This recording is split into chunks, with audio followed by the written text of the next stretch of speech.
the Amber Falls continues its course to Narak, where they will deliver the young princess back to her family. The crew spent the last several days cleaning up after their latest prize, an Isle's ransom worth of lapis belina. These whale stones contain ambergris, a rare and expensive luxury item. And they happen to haul in thousands of gold pieces worth of it with the aid of Thomas's magic guidance ship and Kodrog's navigational skills. Good job, guys. The stones are safely packed away below decks, and once the ship arrives back in port, Princess Amber Kadaf, their patron and Violet's elder sister, will decide how the bounty will be sold and split between herself, the ship, and its crew. For now, though, the young Princess Violet wishes to hold a ceremony for her rescuers. We find Thomas and Kodrog invited into Captain Harris's quarters, with Anne the sailmaster, Maria the boatswain, and of course, Princess Violet. Thomas, it looks very different inside than when you went to visit the first time. Before. The table is clear of all sort of the art supplies and scattered papers and nautical devices.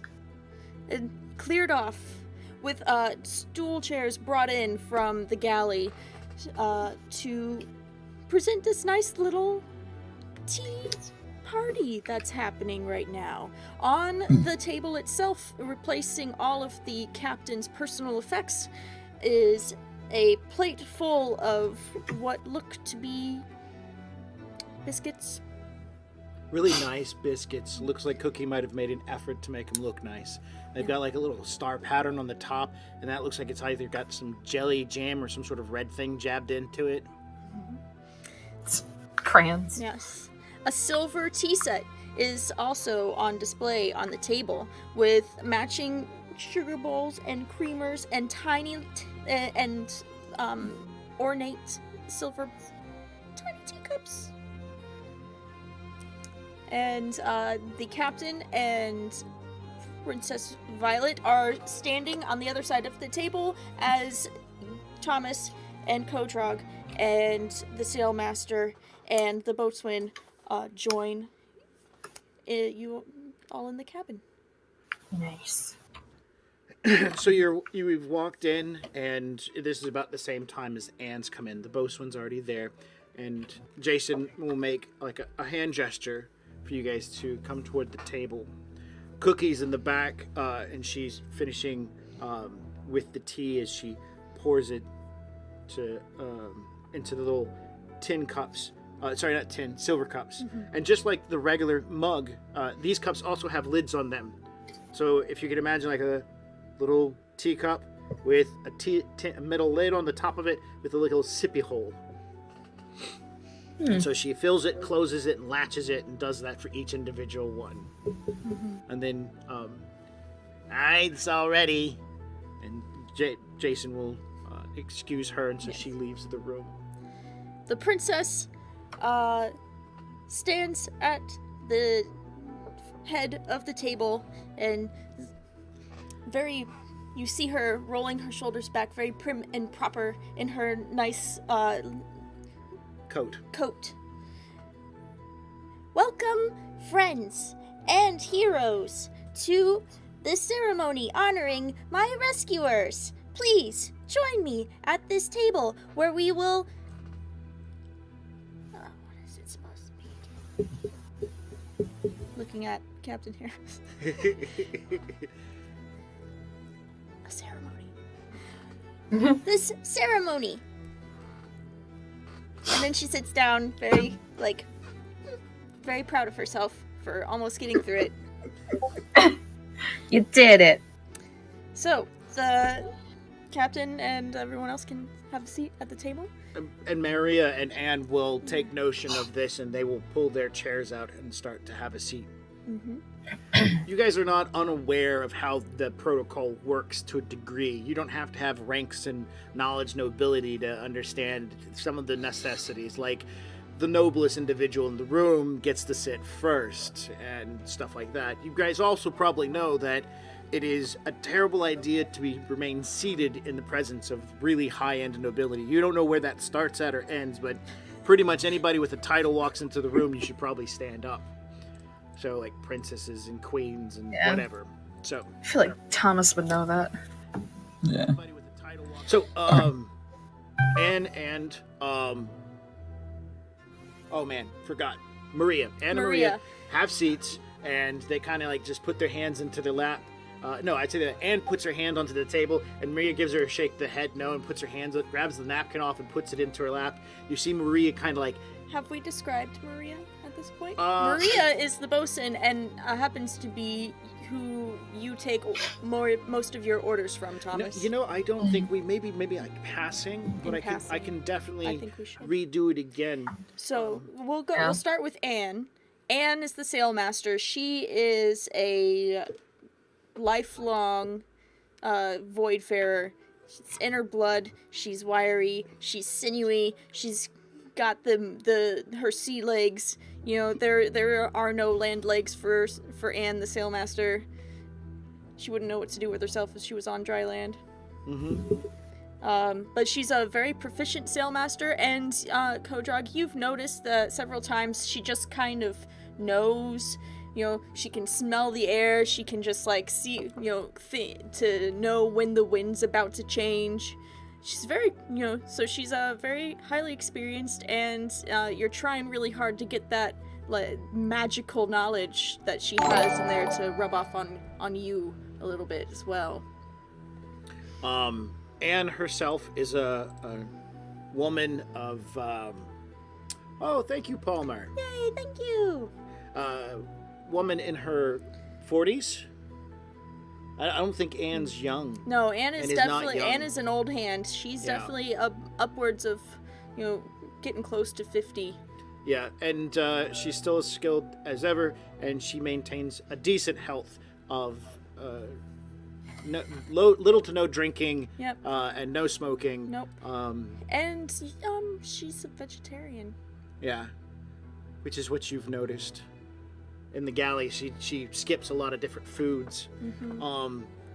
She is also... no, I don't think we've actually had that conversation about Anne's past. No. No. All right, so, let's see. Physical description of Anne out of the way. Much older woman, human, and skill description. Cool. All right. Anything else about Anne we should toss out there? No. All right, let's move on to Maria. Mm-hmm. Maria is in her late 20s. She's smart. As far as it goes, she doesn't have any book smarts when it comes down to being the bosun.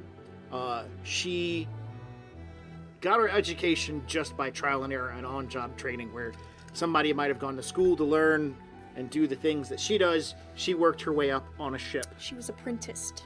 From where she began to where she's at now. She's not exemplary at her job. There's not really much exemplary you can do. All she has to do is track what comes in and out of the boat, memorize where things sit and where they get moved to. That's about all the bosun's real task is. It's an important task, because if something comes up missing, Maria has to be able to find it and know where it went off to. It's not her job to catch the person who moved it to the wrong location. It helps. That's Arthur's job. So, as far as it goes for a physical description, she is a human woman of average height, raven black hair, soft blue eyes, and we forgot. Anne's hair is blondish with white. It's almost white now. It's almost white, and she also has blue eyes. So she's a blue-eyed, almost white-haired human, and Maria, blue eyes, black hair, average height. Both of them have very reddened skin from being outside a lot. They've traveled a lot. In the void, even though there is no sky or sun, you're constantly in the presence of a star somewhere. Your skin will darken a lot. That's another thing I want to point out. Most of the races in this game, I'm not going to actively describe it or say it unless it's truly important. And that's just in my description. There are no pale people. everybody's outside a lot. If somebody is pale, it's because they're inside a lot. Most of the races in the game of human and whatnot are brown, red-colored skin. Very few are European in appearance. Yeah. So, I mean, there could be some mages or nobility. But for the most part... You're muted, Paige.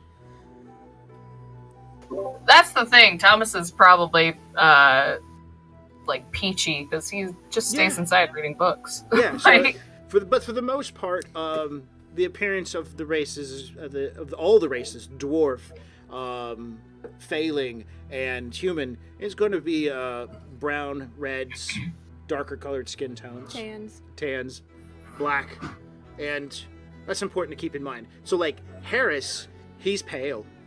Compared to everyone else. Compared to everybody else. He's got like the golden tan, but he might be putting on some makeup or something. Yeah. But as far as it goes, I think that covers Maria. As far as they're average, but both of the ladies are an average in comeliness. I wouldn't say either is more attractive than the next. Maria definitely takes care of herself. I would imagine she dresses in just comfortable clothes and attends to her appearance by pulling her hair back. Anne probably does as well, because tight and neat, for her being the sailmaster, she has to be around a lot of moving parts. So keeping her hair back and keeping her clothes from getting caught in a rigging is important. I think that describes them. Okay, cool. Excellent. So, and Maria gets indications of social etiquette from... Anne gets indications of social etiquette from Maria as she makes a gesture with the napkin and her hands go into her lap and everything.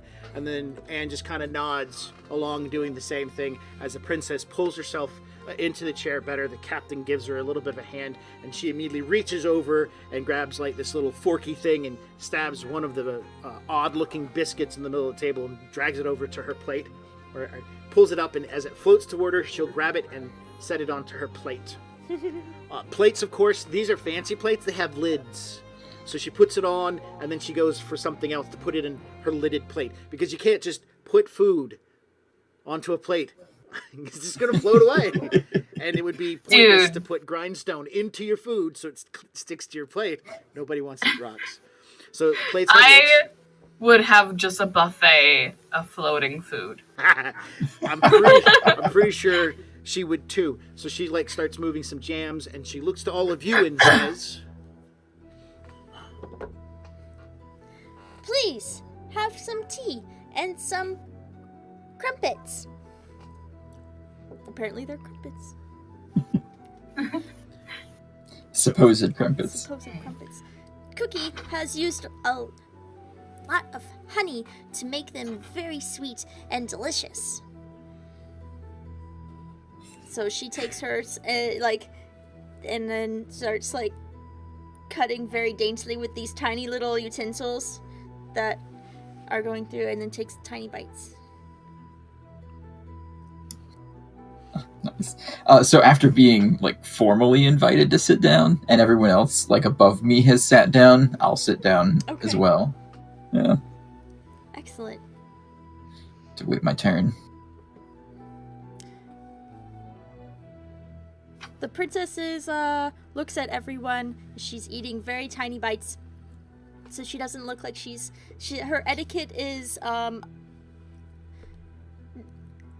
something that maybe people aren't used to on board a ship. You know, all of the people that you've sat with on dinner, say in the mess hall, they're bent over their thing and they're shoveling in the gruel, and she's being a very slow and methodical.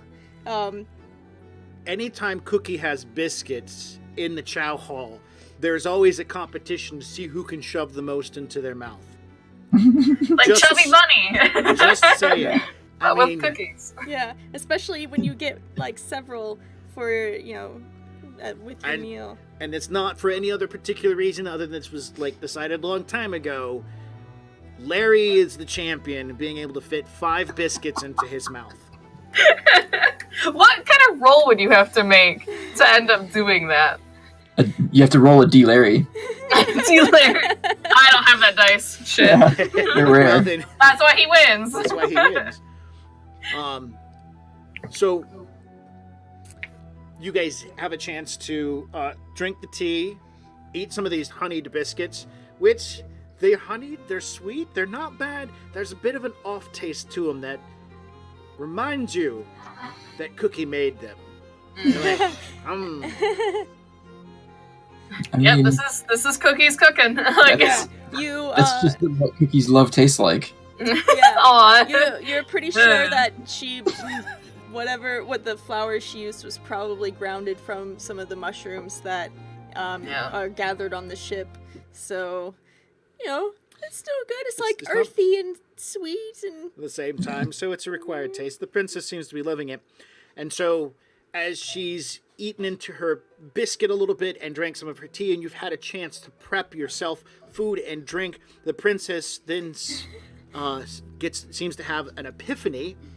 Yes. And say, Master Kodrog, could you tell me how you became the hero that you are today? Because you were so very heroic when you rescued me, and I would like to know how you started being a hero.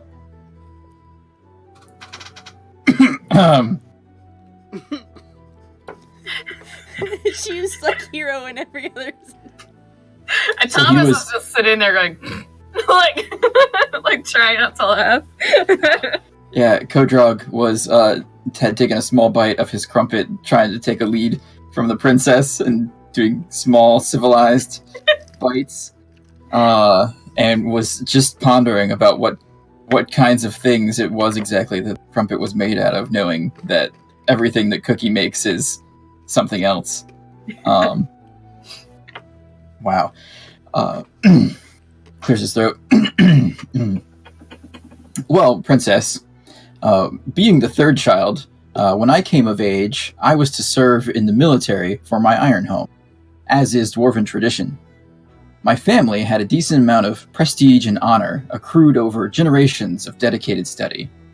So I was given my choice of service, and I chose to join the Mercantile Guard, whose duty it was to protect the contractors as they sailed ahead of the Iron Home on small, stout craft carrying samples of the many dwarven wares that would follow in our wake. Built for speed and the need still for a generous cargo hold, they kept small by keeping them lightly manned.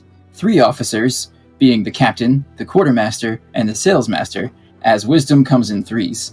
4 mates, totaling 7, as 7 is a lucky number. 7 sworn members of the Mercantile Guard, including our Master-at-Arms, and 3 contractors.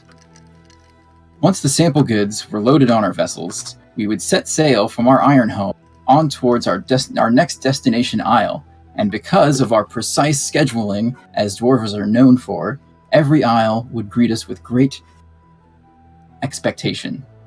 And most would soon begin erecting massive tent cities in preparation for our coming influx of merchants and smiths. Oh, I've never seen an iron home before.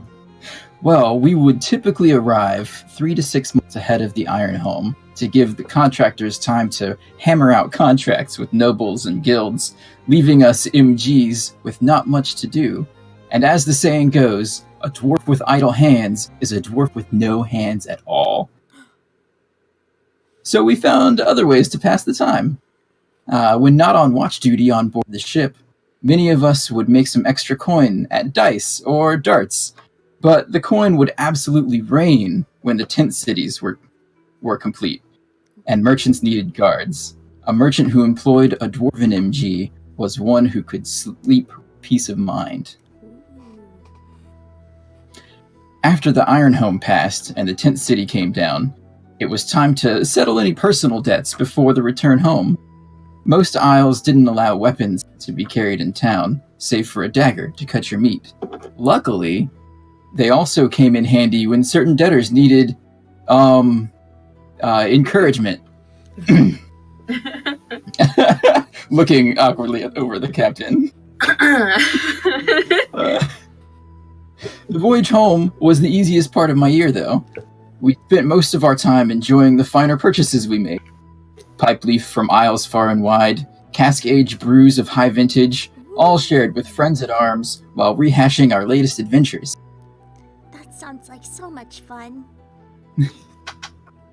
Well, I would send home a small portion of my official pay, as was expected, but all the extracurricular spoils, mine alone.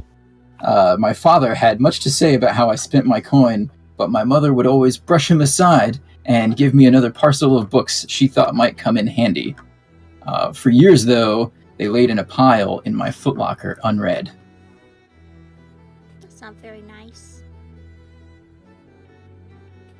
Well, my first assignment was on the Ponzi, but that was very short. The captain and some separatists mutinied and took her. After reaching the Isle of Lever, they absconded in the night, leaving most of the MGs and contractors behind. How terrible. Well, we were left Isleside, waiting for the Iron Home to catch up. But it was really more of a vacation than a punishment. Captain Cornerius' betrayal of our clan was criminal, but his plan shed no blood, so it was not without honor. He was bitter after his demotion from Admiral. I wonder what he did to get demoted from Admiral. Shh. Well, Princess, then I spent a few seasons aboard the Jad, and then several more above the Sparea. But it was my third season aboard the Cromer when I finally came into my boots. We were cruising through the KL territory, making way to the Isle of Esk, when a band of Pygora raiders came at us near the Jorgensen system. 5 heavily modified windrunners in a ring formation around a ship of horror. Like some unnatural fusion, the ship and monster. There was a warship of the Druids, Oh my with tendrils of magic flailing in the void, That's... ready to ensnare. Takes another sip of tea like... Outnumbered and caught unaware, we had a desperate fight, but our sails were set alight with gouts of flaming tar, and there was never a boarding axe forged that would have severed those druidic tendrils. We were taken. Oh no! But Princess, in the void, things can always worsen. That what can be worse than a monster ship? As we laid down our arms, ready to resign ourselves as captives, a nearby star erupted, sending a massive plume of fire into the black, right towards us. Stairs. All hands scrambled, but there was no time. The immense gout of fire arched and stretched towards us, Oh no! and as it reached out, it uncoiled like a whip and slammed into the group of ships, sending us spiraling off into the void, away from the safety of the trade winds. Oh my god! Can you believe it? All the ships were incredibly damaged, none void nor seaworthy at least. And I was one of 24 survivors, split evenly between the dwarves and the Pygora. After a rather short debate, we all realized it was better to band together to combine what was left of the wreckage into a vessel that would hold together long enough to get us somewhere, anywhere alive. It so happened that the only bit of my belongings that survived was the chest of books that my mother had given me over the years. Books on navigation, Abelthian mathematics, Abelithian mathematics, thank you, Captain, for correcting me, and survival tips in the void. All the skills we'd need if there was any hope of rescue. Once our new vessel, the Broken Phoenix, was completed, I was elected pilot and navigated us back to the trade winds. And it was that voyage I started developing the talents I'd need to be your hero. Wonderful! Wonderful! What an amazing adventure! I do a gentlemanly bow and sip some of my tea that might be alcohol. Wait, did you You spiked it? Did you spike the Awesome. tea? That is awesome. put his tea in his lap and then pulled it back up. Yeah. I mean, my sleight of hand is pretty high. I can roll if you want me to, though. No. Take a 10 during your story. Everybody's focused on your face. Nobody's focused on your hands or what's coming out of your pockets. Right. Of course you would. So, but wait, what happened to the raiders when you were back? Oh, Princess, I'm afraid that will have to be a story for another time. Oh, but I wanted to hear it. Maria has been eating and drinking quietly from where she's at, and she looks over in your direction, and you were the dwarf pilot who helped bring back the Pygora Raiders to Jorgensen? You can see that she maybe has like a bit of fleshness to her face. My brother was a Pygora Raider who was on that vessel. She seems surprised, and you saved my brother. That was how strange and small the void really is. He spoke highly of you. What was his name? Jemison. You do remember a Jemison Rigger, one of the Pygora, and so she's in shock, and I don't know if my brother ever thanked you, but I definitely thank you for saving him. And He thanked, or it was enough thanks to watch him work the lines. He's a magician with some sales. She'll smile. She'll look to the captain and say, "Captain, I do apologize. I have my domestics to take care of. I would stay longer, but I'd like to get those taken care of before my shift starts." Very well, you may go. Oh, she would have said that to the princess. I'm sorry, I said captain. Maria would have said princess. She's got etiquettes. I was gonna say I would imagine Thomas just goes and he kind of like like nods his head to the princess, like reminding Maria. Maria will stand up and she'll walk as she's leaving. She'll reach out and she'll touch you on the shoulder, Kodrog, and she'll like give you a smile and say, "Here's a reward for you for saving my brother." And she hands you a small, tiny, like brown-shaped envelope. And then she'll leave. Okay. Awkward. Thomas is curiously looking at it. Okay, so I will make a roll to like sleight of hand it from her into a pocket. Okay. So that Thomas can't spy on me. No, I'm sorry. Thought we were friends. Speaking of magic, Thomas, Yes. what about your hero training? So as you laugh Yeah. before you get a chance to be slayed by that, because I'm sure you can come up with an excellent story later on. Oh, I would. Jason, Captain Harris, quickly was like, "Princess, I believe that it's time for our ceremony and perhaps your dessert." And she's like, right, the ceremony. We must continue with our ceremony. Can Cookie please bring in the cakes, please? Harris will pick up a small bell and hand it to the princess. And ring, ding, ding, ding, ding, ding. Does she just go ham with that thing? Does she just hold on? Do I have anything that I can hear?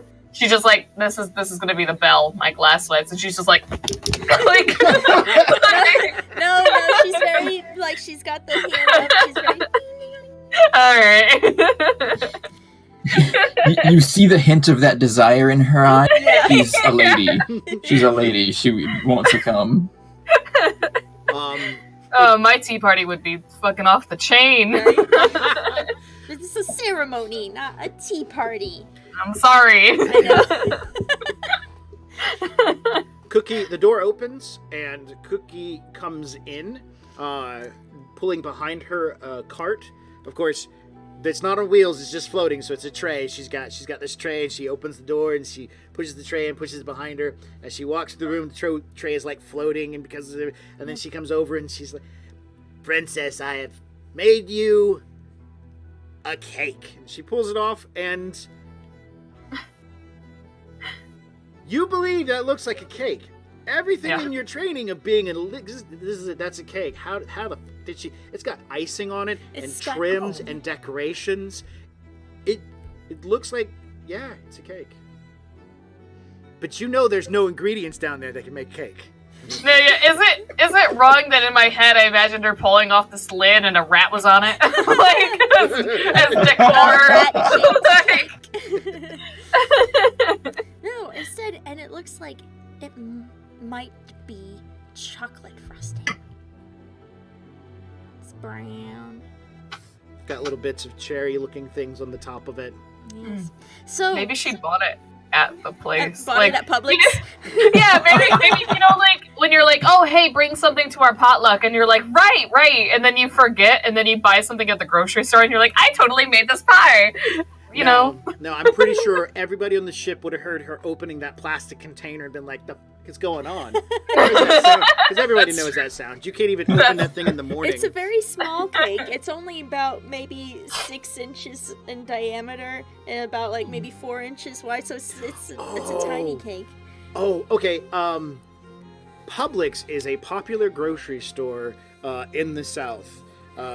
They are, long story short, very popular. More popular than going to Walmart. Yes, and the two things that Publix is really known for is their fried chicken.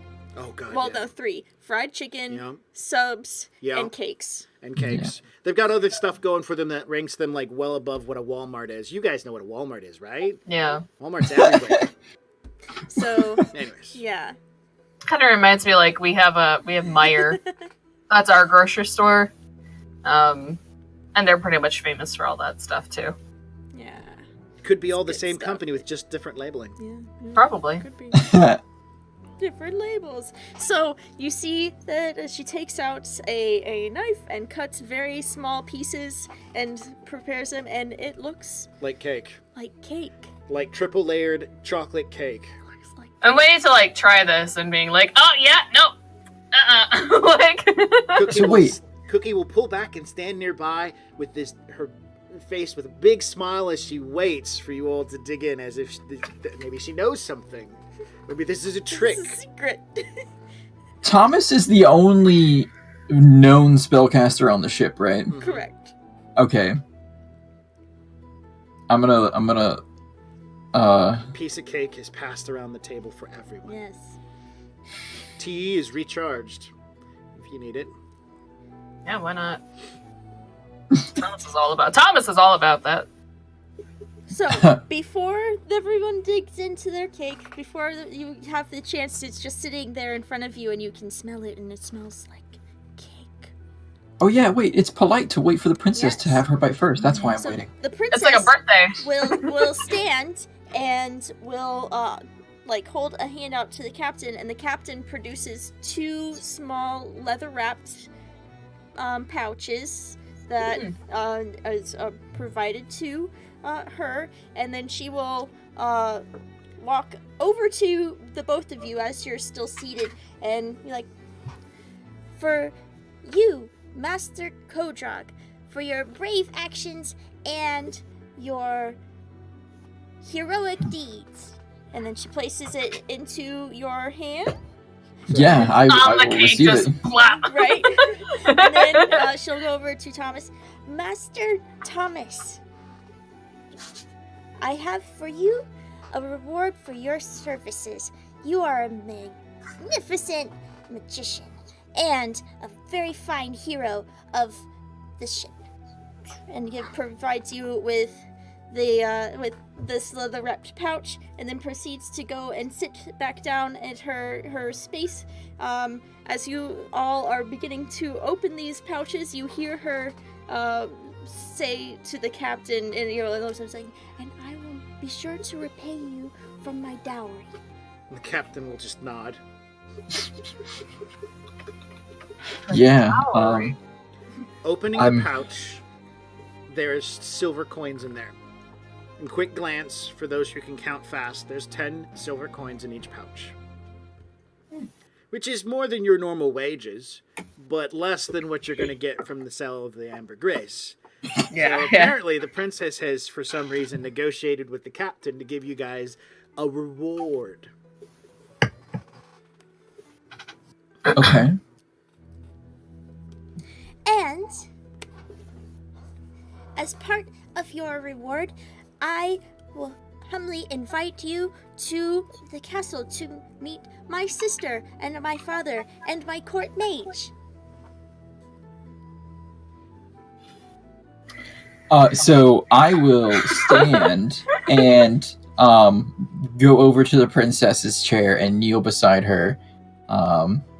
I graciously accept your gift and your invitation, my princess. Thank you. And Master Thomas? Thomas will not go as far as kneeling at her feet, because he is a noble of himself. He does the he basically gives her a bow and he goes, "That would be lovely, thank you." Excellent. Then let us eat cake.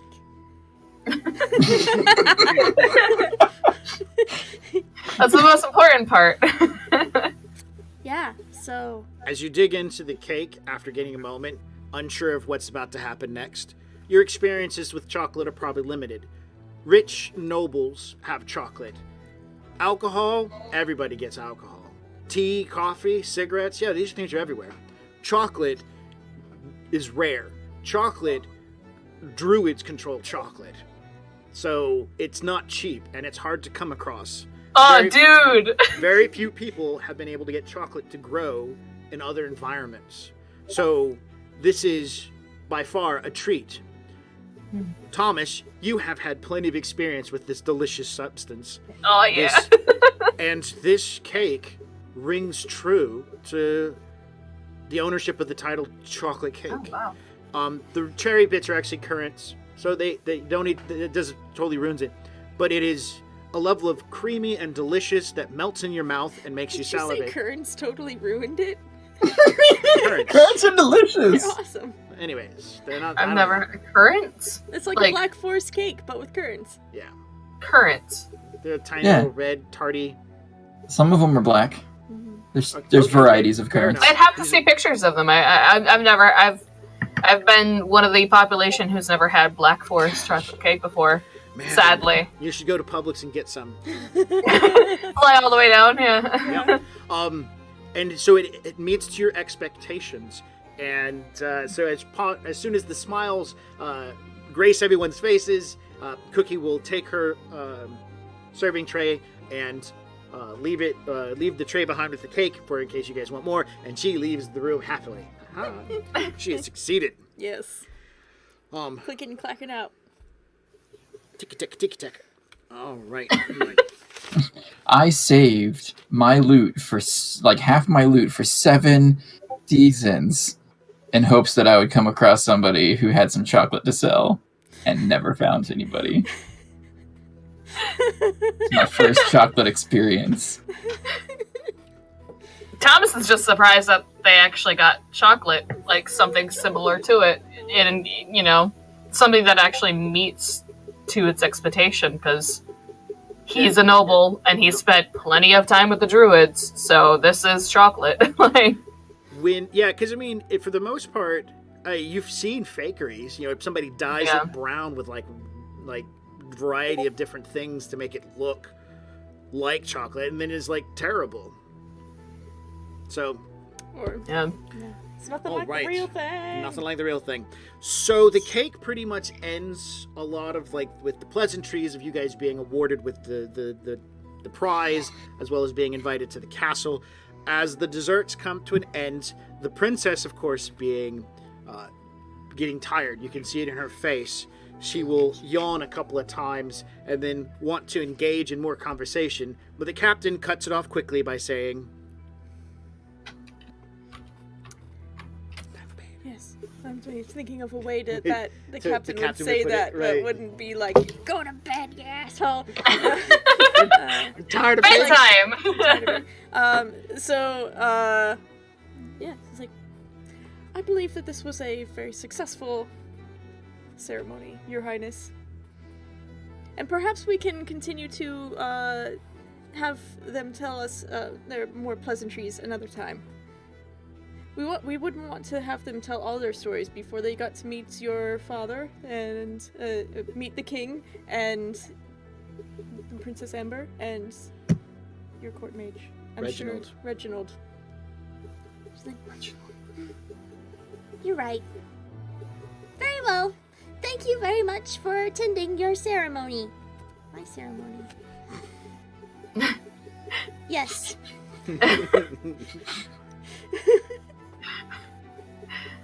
Thomas will give a small bow and say thank you for inviting us and hosting this ceremony. Your heroism will never go unnoticed. Thank you very much. And then she will rise herself, and there's a partition between where the bed actually is for the captain and the room now, because the princess has taken over that part of his quarters. Her cabin now. It's It's her like cabin now. Yeah.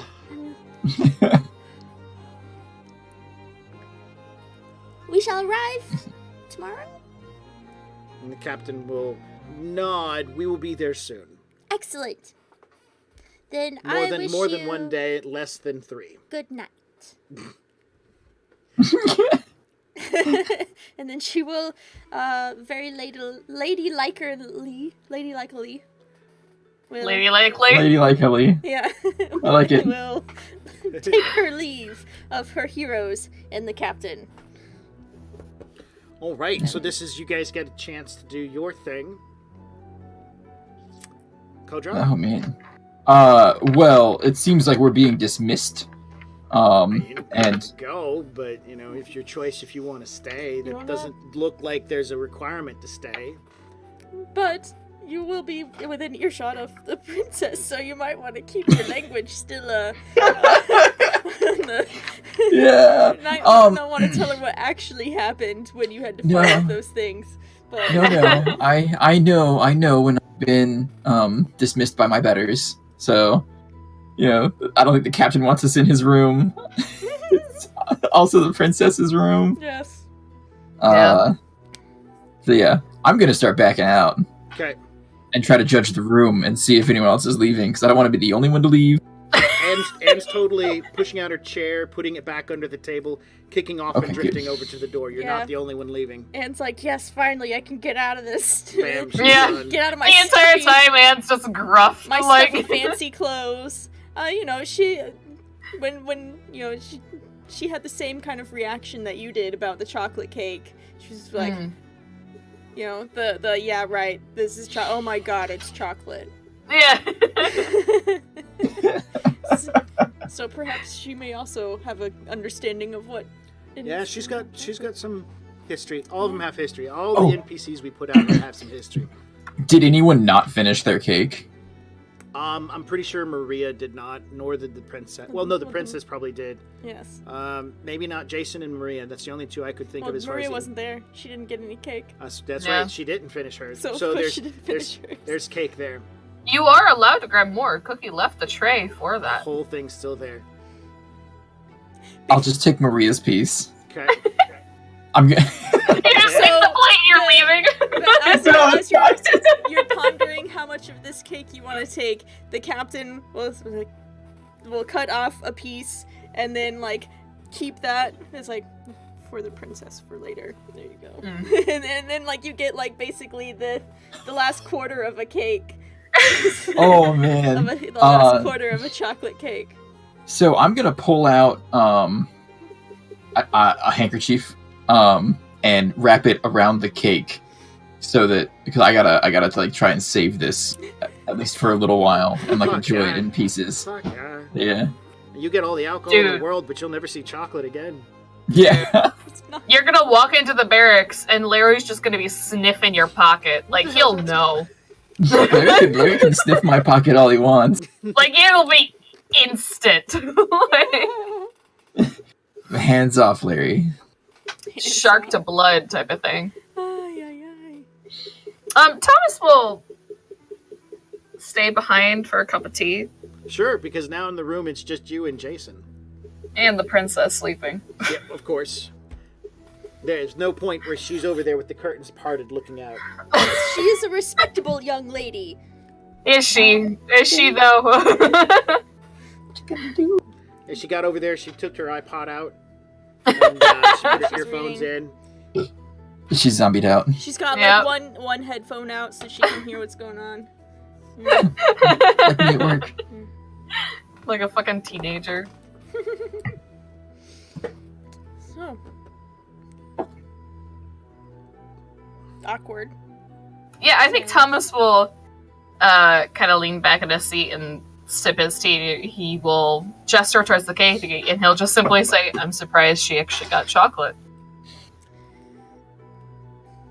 Cookie keeps special supplies in store just in case we have someone worthy of them.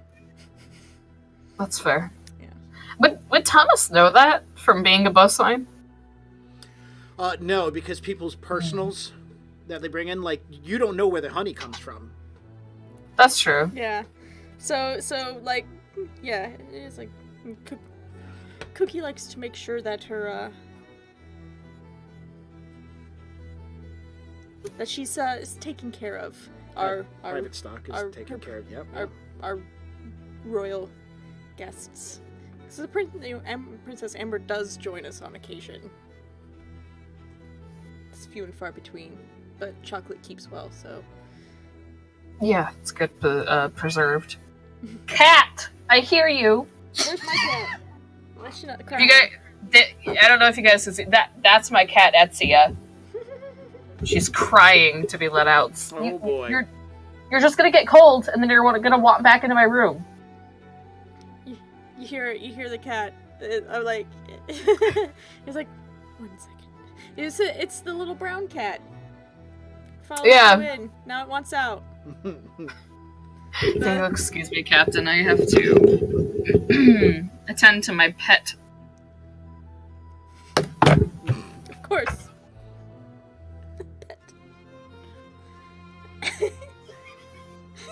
What about, Hey, whatever happened to the cat that we brought on board for the rats? That's Is the he one that just. Oh, that one, the big one. Yeah. It's does its job very well. it's probably Excellent. fed every once in a while, Yeah. not tended to too much. It's It'll a probably get released here soon. it's a pretty wild cat for the most part. Oh, Bobo Fluffykins? Yes. Yeah, Bobo Fluffykins. Oh, You man. know, like you do. So they're there with Jason at awkward Yep. moments, talking about tea, letting the cat out. Yep. We're gonna get the cat out of the bag. I mean, Meow. No. Paige isn't smart enough to think of a flirtatious comment Do that you would go want us under to- the radar of a princess. Right. okay, so two things. We can go to Kodrog for a moment and then come back to give you a chance to think of something creative. Mm-hmm. And to Or- entice it, Jason will get up and move from his chair around the table to sit down next to you. If Oh, the only person shit. in the room, he doesn't Well, want to yell. First he would go to his cabinet and pull out the brandy, and Then come back and sit down next to you. All right, so Kodrog. Yeah, go for it. Left too soon. You did, man. You could always eavesdrop. You've done it before.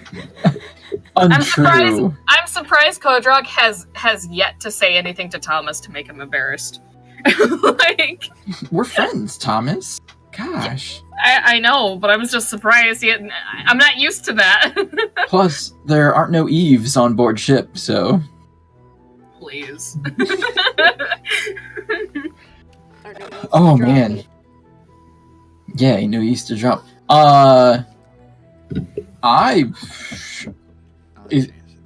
Ooh, what are Maria's domestics? Like, I don't remember what her position on the ship is, so I don't know what she does. She's a bosun. She's also Oh. she handles Oh, right, Thomas's boss. yes. She handles making sure and checking the cargo, feeding the cat downstairs, making sure that the mushrooms are growing, checking on the bats. She's an officer, so her domestics are the bosun's job is really small in comparison when it comes to all the extras. Her main job is checking the cargo, making sure the cargo's good, checking on the crew. She also, she's the one. Yeah, no, that's about it. That's about it, if I remember correctly. So as far as you think about her domestics, they're pretty fast and easy to take care of. Yeah. And what was her brother's name again? Jemsen. Sen. Okay. Sorry, I got it all in my notes now. Oh gosh. Yeah, I'm gonna go seek her out, I think. Okay. Because I'm curious to see how Jemsen's doing.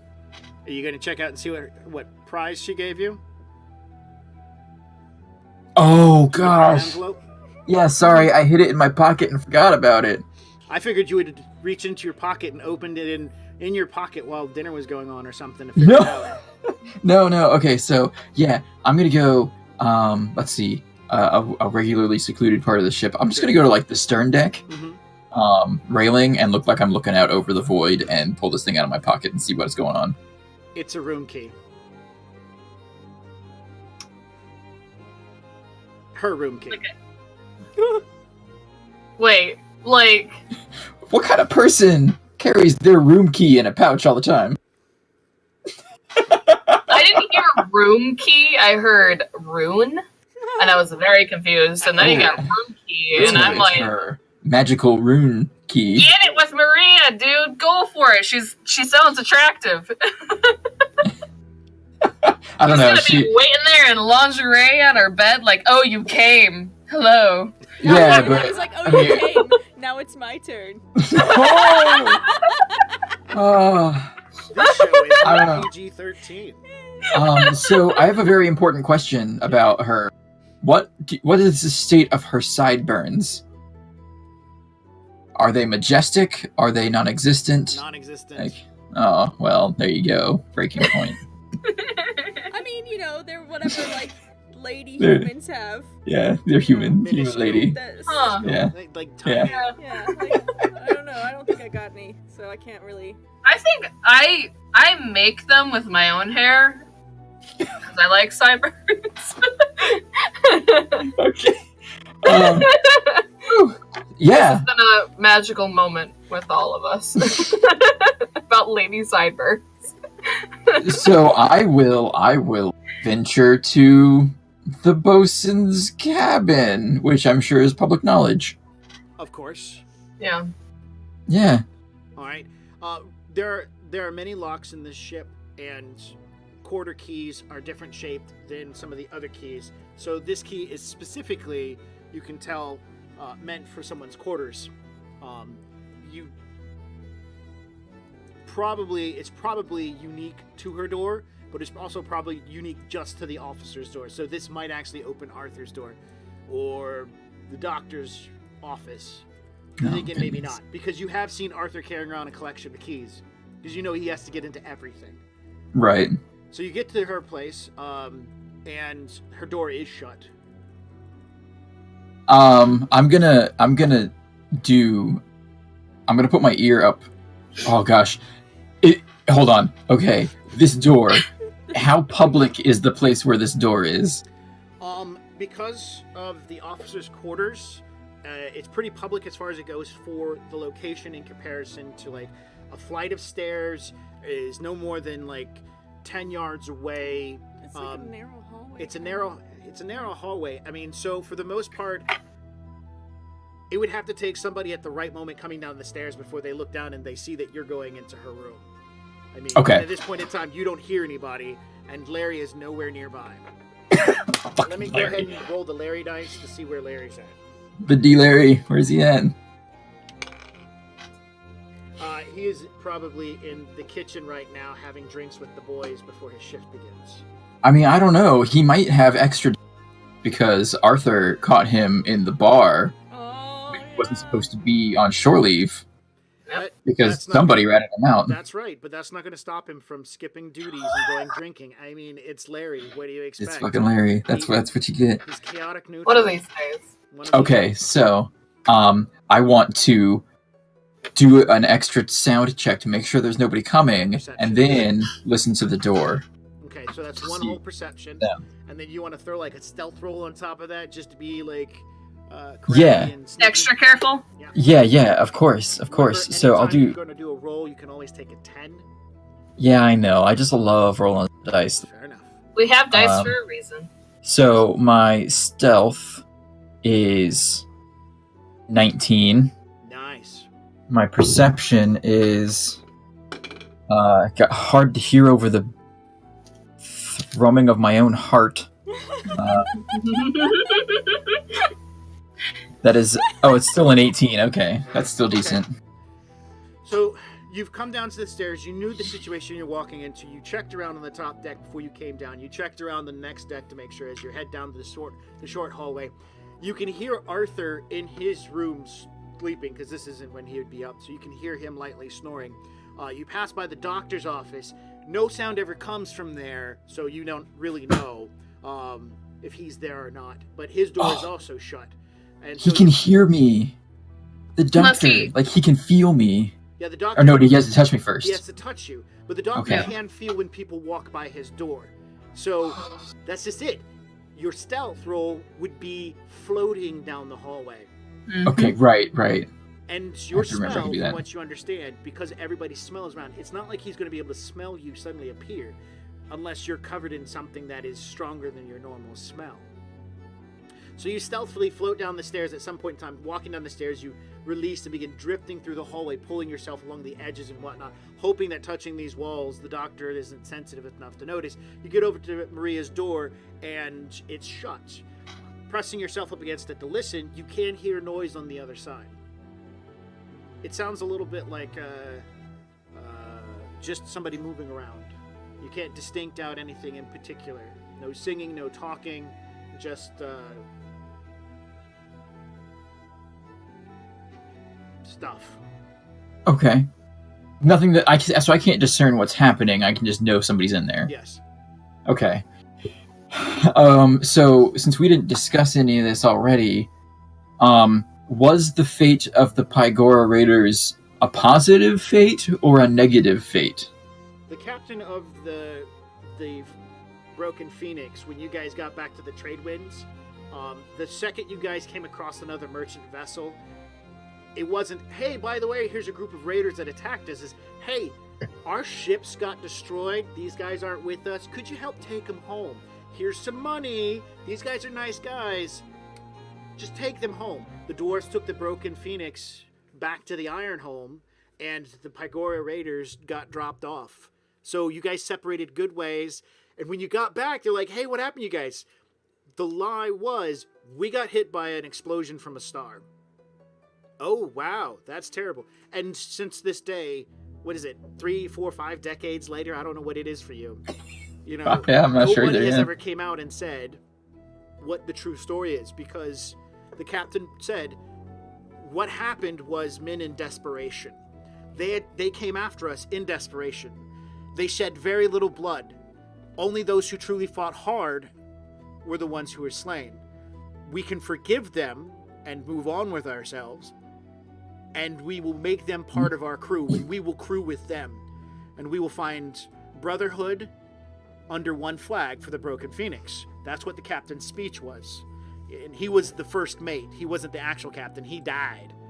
So Yeah. the first mate who became the captain said this really nice speech and said, for now we're brothers. When we separate ways, we will remain brothers until we meet again. And then at that point, we will choose whether or not we are on the same side or different, Dun, dun, dun. Okay. as the fates have it. So, yeah, you guys separated in a good manner, and you've kept the secret of, you know, how you actually ran into each other pretty much to yourselves. You don't know if anybody else on the crew has said anything, so... So I just let the secret out? That you were raided? Yeah. Technically, yeah. But to people, No, actually, we'll say that the people would know of them, the Pygorians. Yeah, so I kind of feel like, and this is biased because I'm a dwarf, Yeah. that the dwarven justice system is like actually pretty understanding, and that they redeemed themselves through Action. working together with us. So like they proved that they weren't like bad people. They were just in a bad situation and trying to make the best of it in a wrong way. Which is fair. That's fair to say. And so instead of it being a secret, it's just like, yeah, shit happened, and we forgave them and moved on. Yep. Because they helped us survive. We helped them survive. So I like that. We'll go with that. yes. Man, dwarves, they're so reasonable. Reasonable.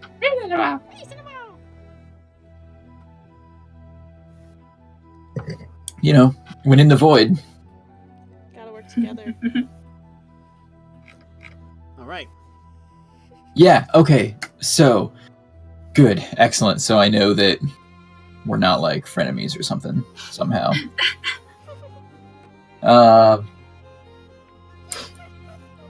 I am going to insert the key in the lock Okay. and turn the key. Jiggle it a little bit. No. I'm still using myself on the key and the turning the key and the opening. Nice. All right. Well-oiled lock makes its normal amount of clicking noise. There's plenty of background sounds to drown it out. As the door opens up, there are no lights on inside in the room, but your dark vision allows you to project or see into the room. In the netting on the far side, Maria has disrobed and is currently covering some of her God. saucier bits with blankets and furs. Oh, yeah. Man, that line. That line. She says, "Come in. Shut the door." Oh, she's just like, all right, come in. Shut the door. Okay, it closes real quick, and I lock it again. Real quick. All right. So there's your reward for saving her brother. And the Oh, princess. yeah. Oh, man.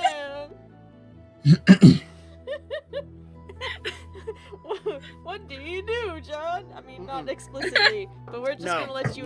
We're not even gonna go there. We're We're gonna let No, the wait. audience. I apologize for not stopping by my bunk and grabbing a suitable bottle of wine. We're gonna say you Aw. did. I mean, Oh, yay, you're good. Pretty descriptive. Your character's got like an intelligence 18. He's not dumb. Yeah, He's like, and what's his if I wisdom had- score? 14. Yeah, he'd been like, she just gave me her room key. She just gave me her room key, I saved her brother's life and left on good terms. Bottle of wine. and I'm Yep. handsome. Yeah. Well, I'm appealing. I'm appealing. Unless you've taken a trait or a feat that gives you something better, everybody's pretty much average. Or drawback that makes you ugly. Yeah. You would. There's I'm a like, t- That's why I charming put that is here. a feat that I think I should give Thomas. It's like you're naturally good looking and you can get like plus something to your social tests and when you Ooh. speech and everything like that. Yeah. Okay. My sorceress had it and she constantly flirted to get out of situations, so So, as the door comes to a shut, we're not going to go Gonna into that story. fade to black. Fade to black. Move back to the chair being pulled in as Jason sits down with the brandy flask and clicks it into the little holder as he grabs his teacup and opens it. And then grabs your teacup and opens it. And then pops open the brandy flask and starts I pouring. imagine that it's not a pouring thing. There's like a little like it's a container that has like a lifting spoon inside, so you can like scoop it Yeah, out. because if you pour it, it's just gonna go Yeah. everywhere. Yeah, I imagine it's that, or like most of them might be a goat skin that you kind of have to squeeze it. Mm-hmm. But yeah, definitely Would you have it- to spoon it in. Would it be like presumptuous to say that there is like a technology of a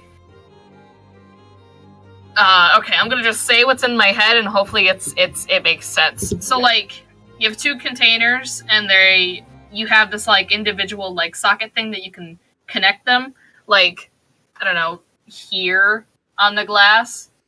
And then you I don't know, pump it and then it like pours into it, basically. Yeah, You know what I mean? I Does do that make sense? Yes. That might be some high tech stuff that rich people might have, but you guys are out Okay. in the void, so for now, it's spooning it out or a goat skin bag in which you pour it out from. Yeah, So it's fair. It's fair.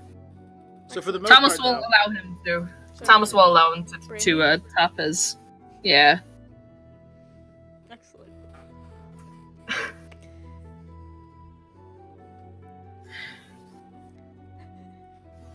What are some of the rumors that Captain Harris has gotten? Like, is he known as like this fearsome captain, or is he known as like, oh, he's reasonable? For the most part, he's more known for his like not lax but hands-off approach to captaining.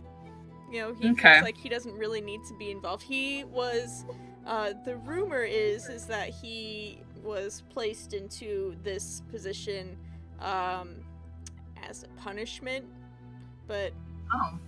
others have said that it's because of his noble status. yeah. And yeah, it's pretty much And like that, the major you know, rumors. that you know his family didn't want, like, you know, forced him into the captaining even because, you know, he's you know not that great. Yeah. I mean, Or, Okay. you know, I was like, all he wants to do is paint. It's- Yeah. like, he's out on the deck sometimes with his easel and his paints and stuff, and he's just painting shit.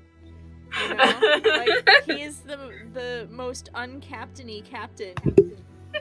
if people were to talk, they would say, "Hey, being on that ship, the captain's really laid back, but the quartermaster is an asshole, Yeah. and he's the one who really runs the ship." Yeah, that's That's Yeah. what people say. Yeah. That Arthur really runs the ship. But as you see, Yeah. in actuality, Harris is the one who makes the calls, and then Arthur goes, "That's a bad idea. That's a good idea. Okay, we'll do that one." yeah. Yeah. Yeah. Definitely. You know, and sometimes Arthur will be like, "That's a bad idea," and I'm like, "I don't care, do it anyway." Yep. That's fair. But most of the time, I think he defers to Arthur because Arthur is far more experienced. He's just there. Yeah, doesn't like Arthur also That's it. see him as like a son figure? Like he's very like protective of Jason. Because I remember the last time we were going on an adventure and he pulled Thomas to the side and he went, "You watch him." Yeah, and Thomas was like, "Yeah, got when you it." came back, he's like, "Good job." Yep, good job. So, Pat him on the back. mhm. Can I get a description of Thomas? Of Jason. Jason. So Yeah, Jason I've gotten one in the is- past. Yeah. So Jason is what we would call classically handsome, Mm-hmm. and A bit taller than the average Mhm. man. A bit more built than the average man. He's not a laborer. He's actually blessed with a good physique. Mhm. Fair hair. Yeah. Fair complexion. I think he would probably have like brown eyes. Yeah. In my mind, that's what I see. Little He's- facial hair. He's not as tanned as most of the crew out here. So there's that.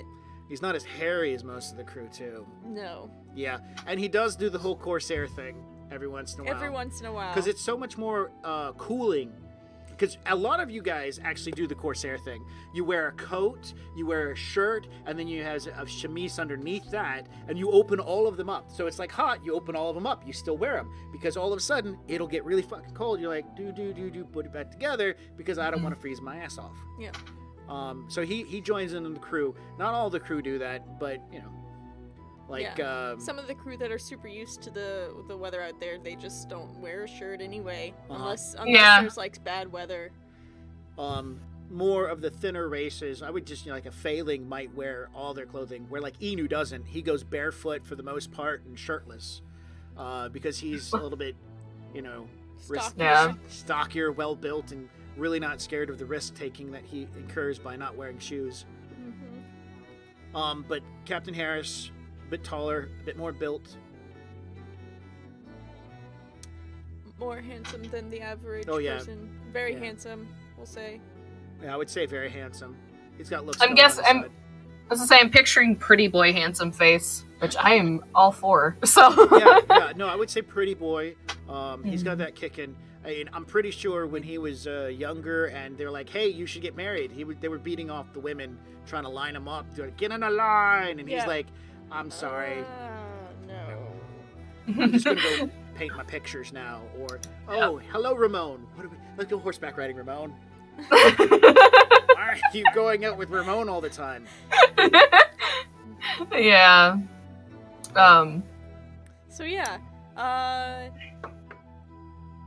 no, like I think that one of the big things though is like nobody really talks about like the people's sexuality so much. It's just not necessarily a thing that happens on board a ship of this particular nature because they're like whatever. Yeah. People's is people's. You also, do you what can't talk bad about the captain if you were trying to be derogatory. That could get you in a flogging or 2 or 5.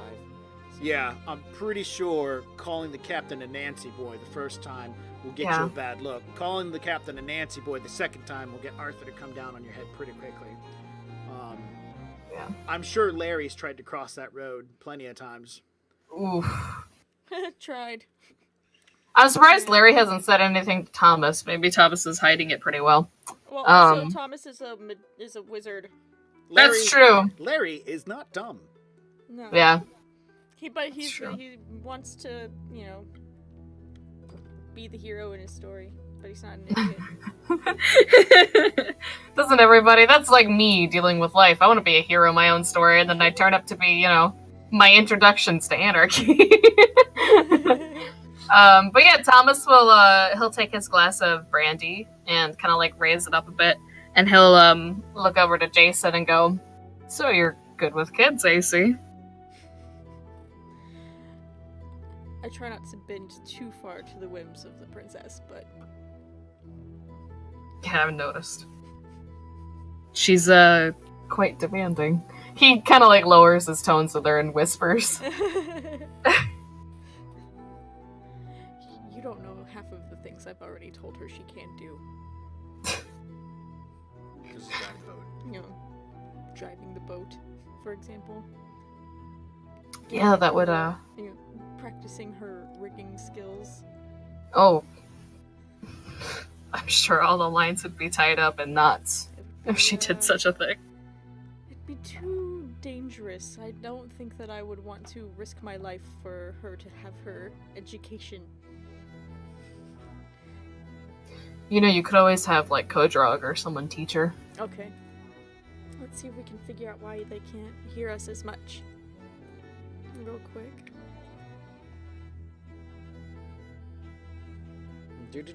Voice and video, just making sure we've got everything picked up, so apologize for this.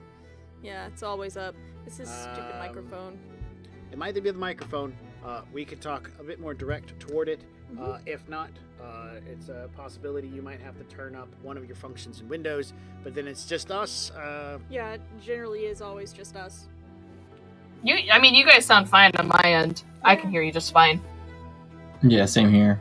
I do have a question that's not really important though.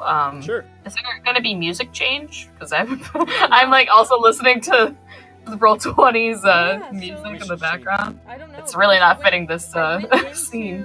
Let me see if I can refresh it because it's not showing me any music options right now. Oh, that's odd. Yeah. If you have anything like Kenny G, I think that's appropriate. Kenny G. That's the second time this week I've heard that name come up. It's all about the sound. So let's see what we'll do. We'll go ahead and take our 10-minute break, and I'm going to see if we can figure out why I can't see the music, and then we will see if we can figure out the microphone. Yes. Which, honestly, it probably is never going to be fixed. We don't know how to do it, but we'll try our best. Yes, so we will be back in 10 minutes. Yeah, I'll be right back. Stay tuned.